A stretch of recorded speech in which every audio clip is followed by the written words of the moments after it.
علمای ما عادت کردن فقط میرن مسجد مدرسه دینی، مسجد مدرسه دینی، تو بازار نمیرن چون اونجا اهل معصیتن. اگه گاه وقت هم تو بازار برن اینطوری باید برن که چشمشون به نامحرم نیفته.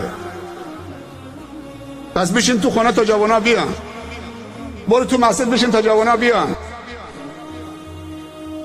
برو تو مدرسه دینی بشین دور خودت هم یه دیوار بکش تا جوانا بیان. با تو مسئول متدینین هستی، مسئول اونا هم هستید. اونا هم بگردن تو حق دارن. علما تو عروسی نمیرن که اونجا، اگه بزرگان تو عروسی نمیرن، تو بازار نرن، تو محل کار مردم نرن، تو دانشگاه نرن، کنار ساحل نرن، تو پارک نرن، طوری شده که علما دیگه روشون نمیشه تو پارک برن، روشون نمیشه تو بازار برن. با بازار یثرب یه روزی دست یهود بود.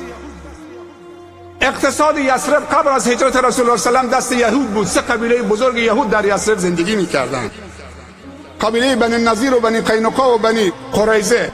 وقتی پیامبر صلی الله علیه و سلم رفت نگفت برید بازارشون رو نابود بکنید. حرفه، فن، تجارت، بازار، کشاورزی دست یهود بود. پیامبر یکی یکی صحابه رو فرستاد تو بازار. به جایی رسید که بازار مدینه دست 10 مبشره به بهشت افتاد. عبدالله ابن عمر رضی الله عنهما گاه وقتی با یک غلامی داشت میرفت تو بازار، مغازه به مغازه سلام میکرد، دعای برکت میکرد، میرن مغازه بعدی.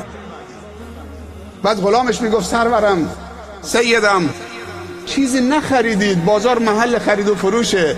گفت چرا نمیفهمی؟ ما رفتیم بر اهل بازار سلام بکنیم، دعای برکت بکنیم، انگیزه روشون بدیم تا این سنگر رو حفظ بکنه. انسانهای بی تقوا اگر بازار رو قبضه کردن، اقتصاد، مالی هم که کمک میکنن، اصلا اقتصاد وقتی که مسموم شد دیگه نه نماز جواب میده، نه روزه جواب میده، نه تلاوت قرآن جواب میده، نه حج جواب میده. اقتصاد رو باید سالم نگه داشت، فرهنگ رو باید سالم نگه داشت. اگر امکان گناه و استمرار گناه برای انسان ممکن نباشد، توبه فایده‌ای ندارد. توبه جذاب و زیباست که استمرار گناه برای تو باشد. دیگه از خدا میترسم. من میرم تو بازار چشمی به نامحرم افتاد، چشمی بداد پایین، ولی من نمیرم بازار چون که اگه برم چشمم به نامحرم افتاده. پس تو خیلی ضعیف الایمانید. یه وقتی مفتی اعظم عربستان بود، اگه اشتباه نکنم، گفته بود من الحمدلله میگم که تو تلویزیون من، تو خونه من تلویزیون نیست. خیلی ضعیفی، خیلی ضعیفی. و تو خونه تو کاردم نباید باشه، تبرم نباید باشه،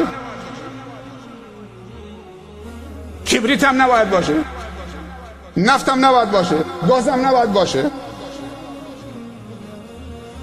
تو اینقدر ضعیفی و بچه ها ضعیف تربیت کردی که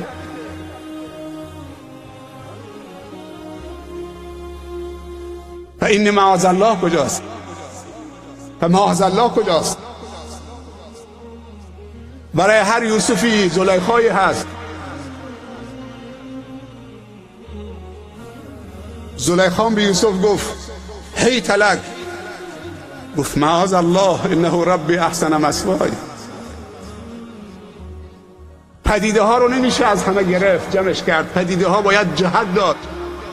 اینترنت پدیده هست، فضای مجازی، این امکاناتی که الان هست، همین امکاناتی که اینجاست الان این برنامه رو جهانی کرده، آنلاین داره پخش میشه دنیا به زبانهای مختلف. حداقل 150 میلیون نفر فارسی زبان دارن مشاهده میکنن. چقدر فایده داره.